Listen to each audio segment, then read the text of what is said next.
Hi hello friends, எல்லோரும் எப்படி இருக்கீங்க? இன்றைக்கி சின்ன வெங்காய காரக்குழம்பு எப்படி செய்யலாம் பார்க்கலாங்க. இது ரொம்ப நல்லதுங்க உடம்புக்கு. நம்ம விட்டமின் ஏ, இரும்புச்சத்து, தாது உப்புக்கள் எல்லாமே இதில் அதிகமாக இருக்குது. நம்ம பெரிய வெங்காயத்தில் இருக்கிறத விட சின்ன வெங்காயத்தில் அதிகமாக இருக்குதுன்னு சொல்லுவாங்க. ஸோ இந்த குழம்பு எப்படி செய்யலாம் பார்க்கலாம் வாங்க. ரொம்ப டேஸ்ட்டாக இருக்குங்க. ஒரு வாணலியில் நான் ஒரு மண் சட்டி எடுத்துட்டேன். அதில் ஆயில் ஆட் பண்ணிக்கோங்க. ஒரு 2 டேபிள் ஸ்பூன் அளவுக்கு ஆயில் நல்லா சூடானதும் கடுகு, வெந்தயம் ஆட் பண்ணிக்கோங்க. 1/2 ஸ்பூன் வெந்தயம், 1 ஸ்பூன் அளவுக்கு சீரகம் ஆட் பண்ணிக்கோங்க.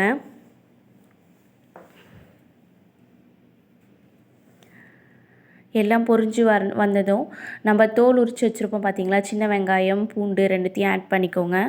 சின்ன வெங்காயம் தோல் உரிக்கும் போது கண் எரியக்கூடாதுன்னா தண்ணியில் போட்டுருங்க. ஒரு ஒரு 2 மினிட்ஸ் அளவுக்கு தண்ணியில் போட்டு விட்டுட்டு அப்புறம் தோல் உரிச்சிங்கன்னா நமக்கு நல்லாயிருக்குங்க. சாஃப்டாக கண் எரிச்சல் இல்லாமல் வரும்.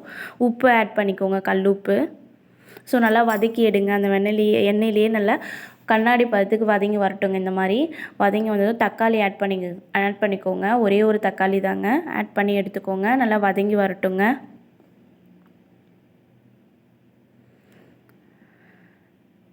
ஸோ இந்த மாதிரி வதங்கி வந்ததும் நம்ம குழம்பு மிளகாத்தூள் இருக்குது இல்லைங்களா, வீட்டில் சாம்பார் மிளகாத்தூள், அது நான் என்னோடய அளவுக்கு ஒரு 3.5 ஸ்பூன் அளவுக்கு நான் ஆட் பண்ணிக்கினேங்க.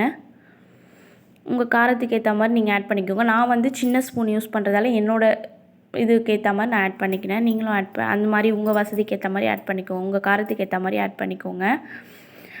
ஆல்ரெடி கரைச்சி வச்சுருந்தா புளி ஆட் பண்ணிக்கோங்க.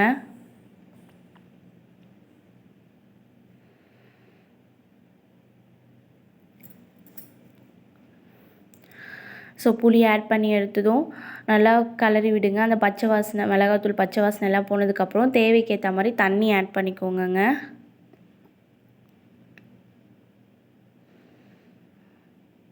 அவ்வளோதாங்க. நல்லா கிளறி விட்டுட்டு கொதித்து வரணுங்க. நல்லா திக்காக வரணுங்க. அப்போ தாங்க இது டேஸ்ட்டாக இருக்கும். இந்த காரக்குழம்பு நல்லா திக்காக இருந்தால் ரொம்ப நல்லா இருக்குங்க. பாருங்கள், இந்த மாதிரி வரணும். இந்த மாதிரி திக்காக வந்ததும் கொத்தமல்லி தூவி இறக்கி எடுத்துருங்க. நல்லா சூடான சாதத்தில் அப்பளம் இல்லை அரிசி வத்தல் சொல்லுவோம் பார்த்தீங்களா, அதை வச்சு சாப்பிட்டா செம்ம டேஸ்ட்டாக இருக்குங்க. ஒரு பொரியலோட ரொம்ப நல்லா இருந்துச்சு. டேஸ்ட்டும் சூப்பராக இருந்ததுங்க. நீங்களும் ட்ரை பண்ணுங்கள். வீட்டில் ட்ரை பண்ணி பாருங்கள்.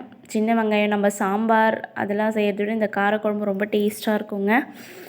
ஸோ ட்ரை பண்ணுங்கள். நம்மளோட சேனலில் நிறைய பேர் பார்க்குறீங்க. ஸோ சப்ஸ்கிரைப் பண்ணுங்கள். ஸோ லைக் பண்ணுங்கள், கமெண்ட் பண்ணுங்கள். ரொம்ப தேங்க்யூ ஸோ மச்ங்க.